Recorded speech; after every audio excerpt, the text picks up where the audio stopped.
ಶಿವಮೊಗ್ಗಕ್ಕೆ ಬರಲಿದೆ ವಂದೇ ಭಾರತ್ ರೈಲು. ಎಲ್ಲರಿಗೂ ಟೊಪಿ ಕನ್ನಡ ಟಿವಿ ಯೂಟ್ಯೂಬ್ ಚಾನಲ್ಗೆ ಸುಸ್ವಾಗತ ಅಂತ ಹೇಳ್ತೀವಿ. ಶುರು ಮಾಡೋದಕ್ಕಿಂತ ಮೊದಲು ಯಾರೆಲ್ಲ ನನ್ನ ಯೂಟ್ಯೂಬ್ ಚಾನಲ್ ಮೊದಲು ನೋಡ್ತಿದ್ರಿ ಅವರೆಲ್ಲ ಸಬ್ಸ್ಕ್ರೈಬ್ ಮಾಡ್ಕೊಳ್ಳಿ, ಮತ್ತೆಲ್ಲ ಪಕ್ಕದಲ್ಲಿರೋ ಬೆಲ್ಲಕನ್ನು ಪ್ರೆಸ್ ಮಾಡಿ.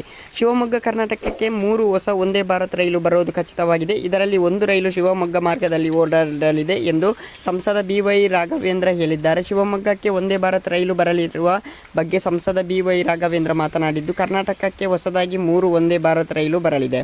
ಅದರಲ್ಲಿ ಒಂದು ಶಿವಮೊಗ್ಗ ಮಾರ್ಗದಲ್ಲಿ ಸಂಚಾರ ಮಾಡುವ ಪ್ರಸ್ತಾಪವಿದೆ ಎಂದು ಕೇಂದ್ರ ಸಚಿವ ಸೋಮಣ್ಣ ತಿಳಿಸಿದ್ದಾರೆ ಎಂದು BY ರಾಘವೇಂದ್ರ ಹೇಳಿದ್ದಾರೆ.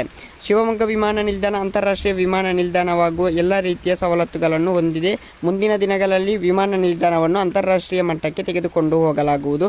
ಕೋಟೆ ಗಂಗೂರಿನಲ್ಲಿ ರೈಲ್ವೆ ಸರ್ವಿಸ್ ಕೇಂದ್ರವನ್ನು ಶೀಘ್ರದಲ್ಲಿ ಆರಂಭ ಮಾಡಲಾಗುತ್ತದೆ ಎಂದು ತಿಳಿಸಿದ್ದಾರೆ. ರೈಲ್ವೆ ಸರ್ವಿಸ್ ಕೇಂದ್ರ ಆರಂಭದಿಂದ 10 ರಿಂದ 12 ರಾಜ್ಯಗಳಿಗೆ ರೈಲ್ವೆ ಸಂಪರ್ಕ ದೊರಕುತ್ತದೆ. 2008ರ ಹಿಂದೆ ಒಂದೇ 1 ಮೀಟರ್ ರೈಲ್ವೆ ಹಳಿಯನ್ನು ಹಾಕಲು ಆಗಿರಲಿಲ್ಲ.